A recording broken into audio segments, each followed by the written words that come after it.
শখের বাগান থেকে তুলে আনলাম কিছু শাক।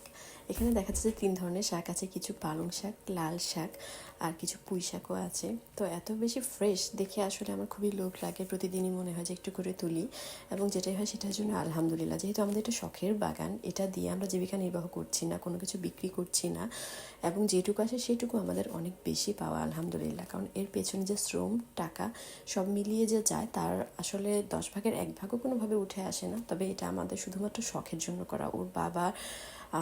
ওর বাবার আসলে প্রফেশনাল লাইফ বাদ দিয়ে যেটুকু সময় পায় সেইটুকু সময় শুধুমাত্র সময় দেয়, তারপরেও অনেক বেশি পরিশ্রম করতে হয়, যেহেতু তার শখের বাগান এটা, সেটার সঙ্গে কোনো কিছু তুলনা চলে না।